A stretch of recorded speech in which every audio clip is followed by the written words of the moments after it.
Here's living proof. It takes more than opposable thumbs to make a great omelet. Now, Showtime brings more big news. Exclusive movies like Ruthless People and Heartburn. Only on Showtime.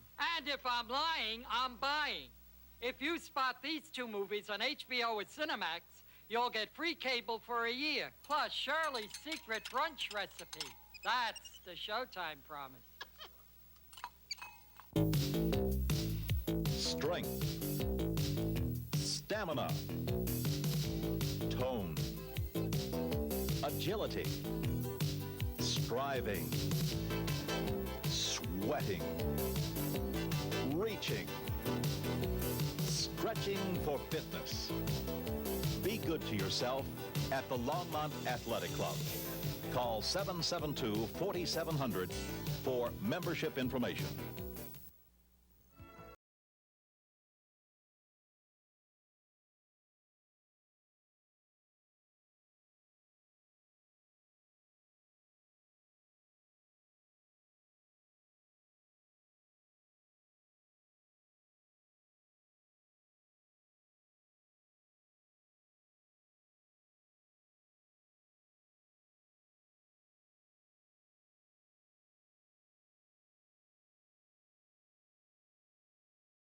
Good evening and welcome to Longmont This Week. I'm Amy Battin. And I'm Blake Olson, sitting in for Jim Wood. Well, Dave Crisman tops our news again this week as the city councilman from Ward 3 surprised Longmonters on Tuesday by confirming that he might run for mayor. Now, Crisman is known to be very outspoken and controversial here in the city. Most recently, Crisman opposed the leadership of the Longmont Economic Development Association and apparently doesn't feel that this city is moving in the right direction. Longmont City Councilman Dave Crisman confirmed to reports Tuesday that he is thinking about running for mayor of Longmont. The Ward 3 representative has been the nucleus of the controversy surrounding the Economic Development Association of Longmont's relationship with City Council. Particular political interest group wants to take total control and have it their way, and I don't think anybody ought to have it their way. I think this is a government by the people, for the people, and that's my interest. Crisman said that he doesn't want to see Al Sweeney become Longmont's next mayor. Sweeney was forced to step down as city manager in January and announced that he would be running for the position of mayor last month. Well, I think Al's told me personally that he and Ken Pratt are best of friends, and they've worked awful close together in the past, and I don't think that combination is what the people of this town want. How it all falls together, there's just a big political power play going on right now by followers of Pratt and that persuasion, and it was quite obvious when 3 weeks ago 3 people from the Pratt partnership were running to an open position on the planning and zoning. Despite his strong feelings against Sweeney, Pratt, and various ideas on economic development in Longmont, Crisman insists that there is one dominant factor in his thought of running for mayor. Biggest factor is same factor when I decide to run for council, and whether to run again for council or mayor or whether not to at all, is his family. First thing's a family. But you know, the other side of that is I've got 3 little boys that hope there's a future in this town for them too, and maybe I've got something to say about that. Now, when asked when Crisman will make a decision, he said on the last day of summer, which ends up on September 26th. Now, Crisman also noted that if he does not run in the election, he will be discussing local situations with Mayor Burkhart, who he feels has been an adequate mayor. The terror of AIDS is gripping every corner of our society, and across the nation, people are grappling with the moral and problematic questions the issue raises. Although a high level of discord permeates discussions about just how the AIDS virus should be combated, people do seem to agree about one thing. Educating the public about the disease and how to avoid it is the first step in the battle. The St. Vrain Valley School Board is tackling that very problem, how to present the information to the school district's pupils. But of equal importance, the board must carefully formulate a comprehensive policy outlining a plan of action in the event AIDS should strike a student or staff member in the St. Vrain Valley. The district is anxious to resolve the issue as quickly as possible. The message to St. Vrain Valley administrators was loud and clear. Develop a comprehensive plan for dealing with an incidence of AIDS as quickly as possible before it's too late. What does this board do if a teacher, a bus driver, a food service person contacts AIDS? I believe we have to develop that and develop it now. School board members listened to a status report detailing the progress of the administration's plan to both develop district policy and teach students about the deadly disease. Although the committee appointed to study the issue plans to report back to the board in early November, that's not soon enough. The wheels of progress seem to be moving very definitely in the right direction, but I think, Dr. Blue, you and your staff are dragging your feet. If there were a if there were incidents of AIDS today, I think we would all be negligent. But where board members agreed to expedite the development of policy, they disagreed on the course AIDS instruction should take. No matter what you say about abstinence, it still turns out that the kids have difficulty sometimes controlling that very strong sexual drive. And I think we'd be foolish not to take that into consideration. We've got to be able to encourage them in certain ways, and one of those is how to protect yourself in the event that you're going to experiment with sex. There is one safe method, and that's abstinence. There are no other safe methods. Every other method involves substantial risk. And if we don't publicize that, we're in error, and I think there's liability.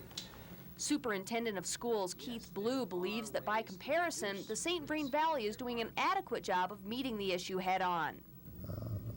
I suspect that there are many school districts who are doing virtually nothing.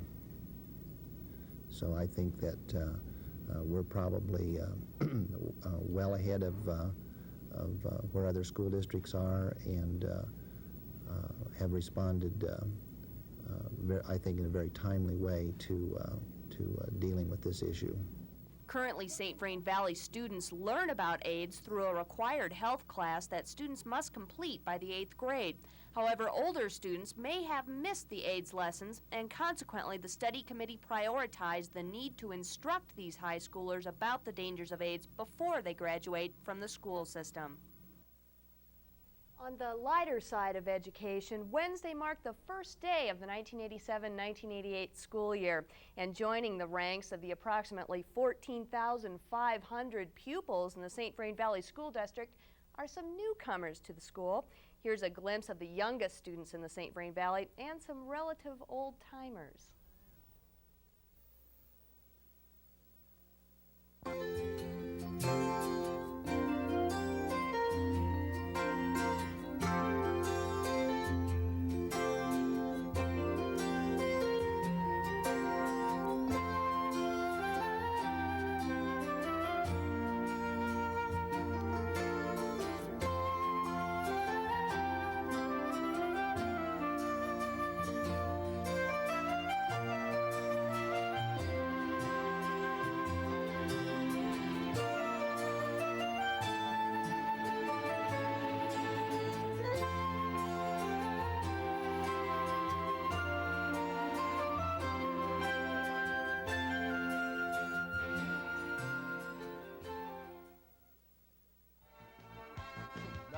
First day of school. I like that. Brings back some memories.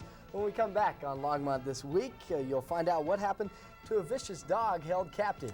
And we'll introduce you to Longmont's new fire chief. Stay with us.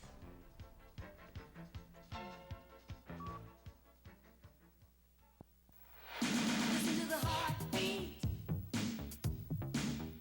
of America. It's your last chance for a great deal on 88s at Hayek Chevy Olds. Corsica's sleek styling and spirited power make this Chevy a world-class automobile. Beretta, a whole new species of car, the hottest-selling 88. Hayek is dealing to make room for the new fall models. Visit Hayek Chevy Olds in Longmont, 1330 Main. Armadillo restaurants are famous for great Mexican food and a warm, friendly atmosphere.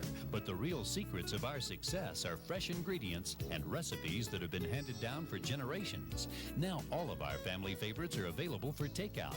Call right now and you could be enjoying great Mexican food within 15 minutes. We're cooking family favorites at Armadillo Restaurants. Call the Armadillo Restaurant now at 651-1116. Pete the Pit Bull is a dog that has received a great deal of publicity lately around the Longmont area. Was sprung this past weekend from the Boulder County Humane Society. The year-old terrier has been on death row while awaiting word of whether the animal's owner is guilty of harboring a vicious animal and allowing the so-called dangerous dog of running loose. The 18-year-old owner of the dog is Corey Harrington, and he said he does not know who took the dog, but he's just happy that the dog is still alive. Longmont has a new director of the Fire Bureau. He's Stephen Trunck, and he succeeds Ralph Barth, who retired last week. Now, Trunck comes from Inglewood, where he served as deputy chief for 13 years, and told us Wednesday that he's looking forward to living and working right here in the city of Longmont. A long term, I think there's already presently a very good department that I've inherited, but I think we have the capacity to take it to an excellent department. One of the things they've done a really good job in is in fire prevention. They have a strong code enforcement program, they have a strong fire prevention division, and I think that for Longmont, with some of the projected growth, we need to continue that. We need to continue a strong fire prevention program, look at certain issues like residential sprinklers, look at placing into effect various codes that help protect not only the existing buildings, but buildings that we will build in the future, and look at how we can man some of the stations in some of the areas to keep personnel costs at a minimum. This week's City Council meeting previewed some new action on an old issue. As you may recall, Citizens for Decency have requested the city pass an ordinance curtailing the sale of what they deem to be offensive pornographic material. Citizens for Decency contend the sale of such material perpetrates violent crime in the city. City Attorney Ralph Josephsohn is hard at work constructing an ordinance that meets the needs of both the community group and the city. Again, I have prepared a document which may be harsh to all parties and may satisfy none, but it is my very best effort to achieve the directive of this council and to provide for an effective and legal tool in coping with the problems that sometimes flow from these establishments. We will, in short order, come to you not with a perfect ordinance, but one that has been designed to best accommodate the risks of both sides, and that is the First Amendment freedoms coupled with the needs of this community to satisfy concerns that flow from the obscenity that we wish to deal with. According to Josephsohn, his draft of the ordinance has more restrictions than the draft of the ordinance submitted to council by the Citizens for Decency. Well, when we come back, we'll show you how mosquitoes have threatened both man and beast. But first, here's our community bulletin board. Send your announcements to Longmont This Week in care of Channel 3, 1200 South Sunset Street, Longmont, Colorado, 80501.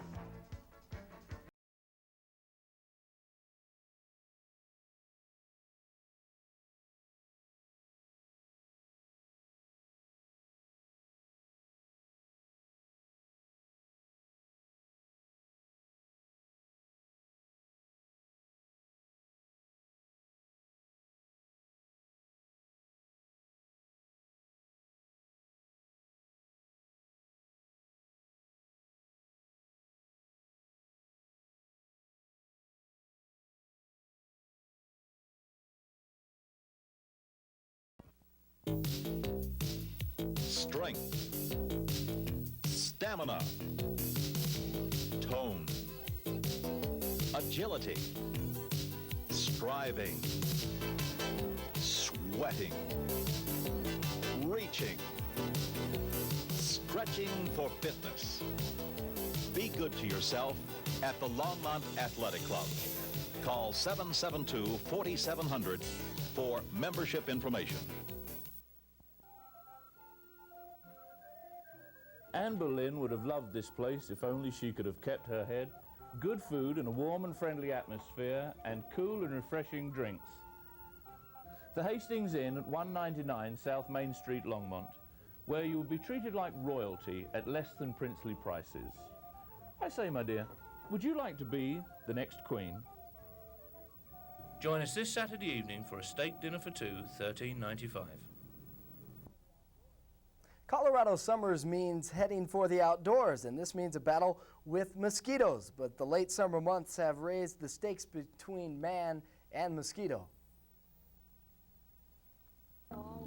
State health officials have confirmed 8 human and 21 horse cases of Western equine encephalitis or sleeping sickness along the Front Range.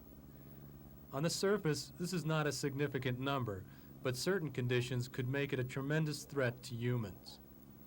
Roughly, we would expect to see encephalitis occurring from mid-July to early to mid-September.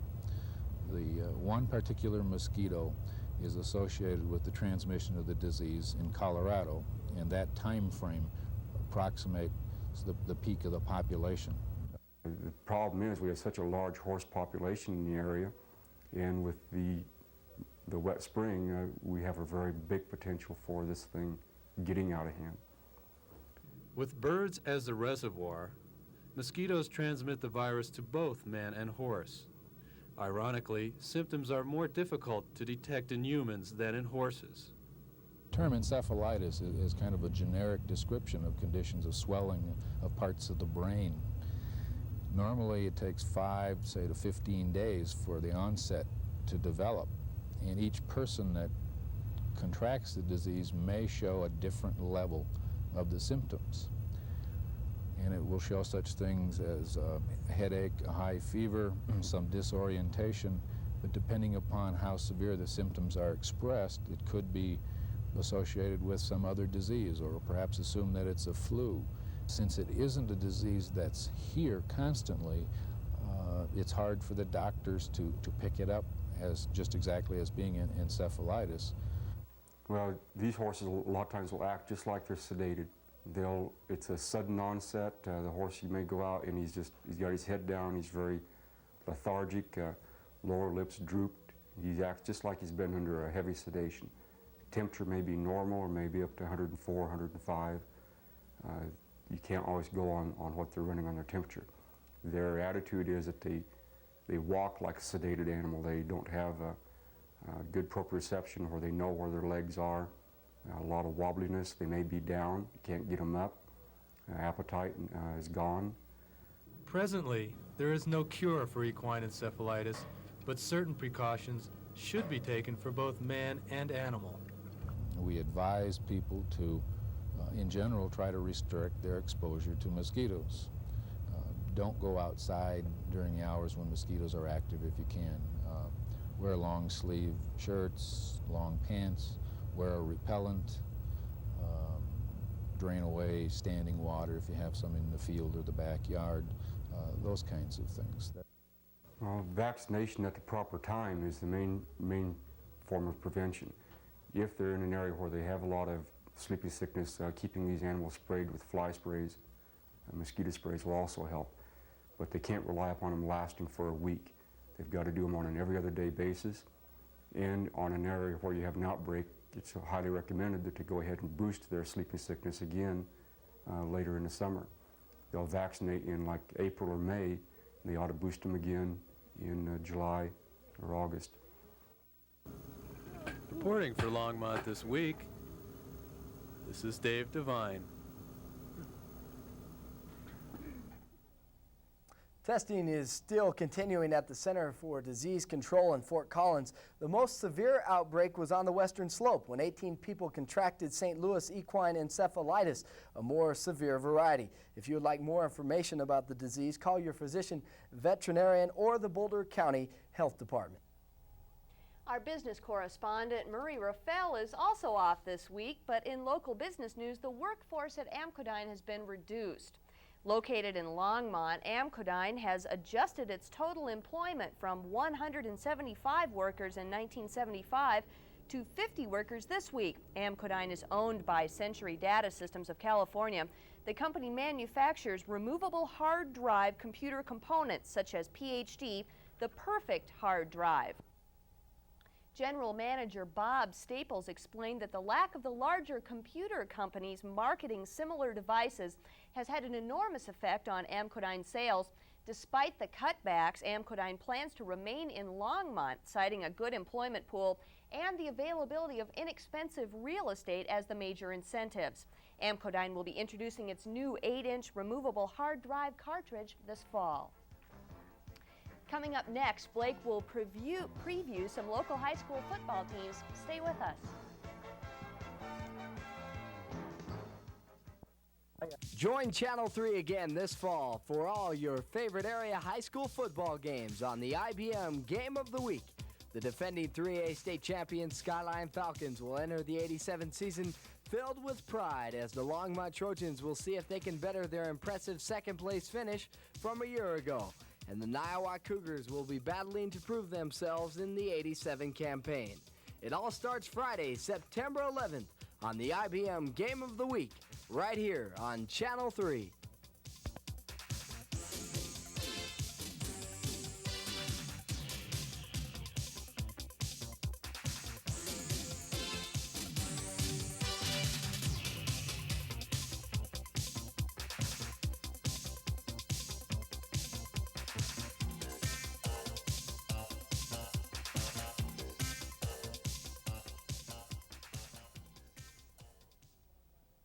All right, time for sports now. All three Longmont area high school football teams continue workouts with pads in preparation for the '87 season. Now, it should be another exciting year for area teams and Channel 3. This season, the staff will be bringing you 9 action-packed games featuring Skyline, Longmont, and Niwot.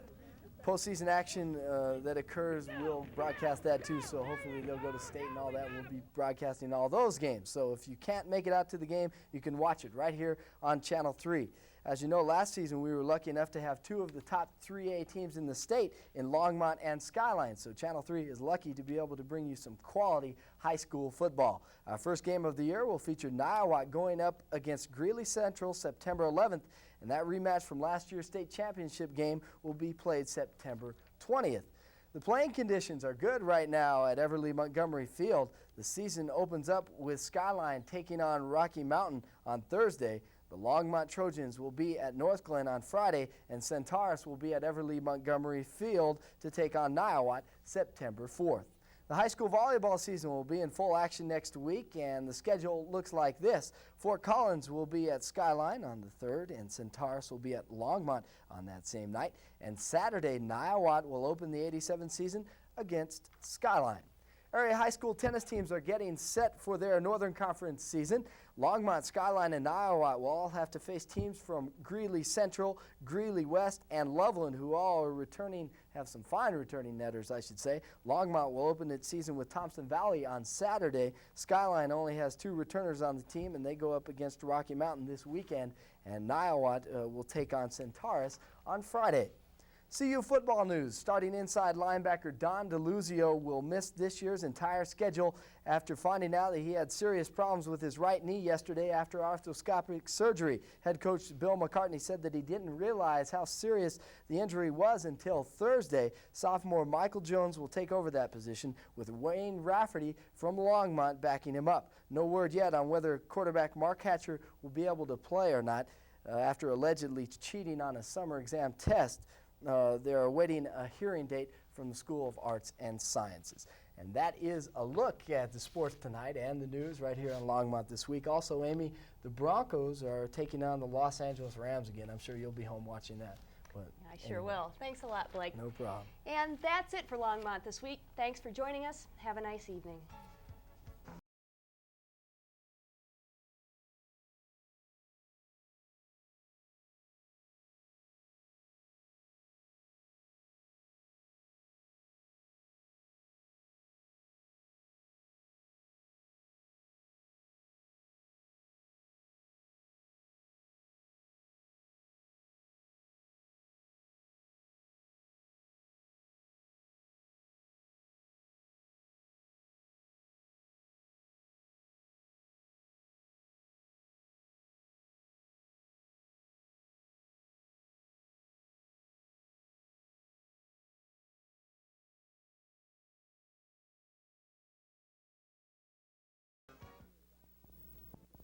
Now you can save big on Goodyear Eagles and fly with the Eagles regardless of the weather. Trepke's Tire Town has a big savings opportunity on the exciting Goodyear Eagle GT Plus 4. High performance and all-weather capabilities are on sale. Save on both in one remarkable tire. When you want Trepke Tire Town and Goodyear to take you home in style, fly with the Eagle GT Plus 4. Some like sports. Some like movies. Some like both. All movies all the time. The Movie Channel. The Movie Channel brings you some of your favorite stars in August. Bette Midler and Danny DeVito are two ruthless people. And Anthony Perkins comes back to haunt us again in Psycho 3. Yeah, check it out. Incredible. Yeah. Score, what's the score? No, the movie's starting. All movies all the time. The Movie Channel.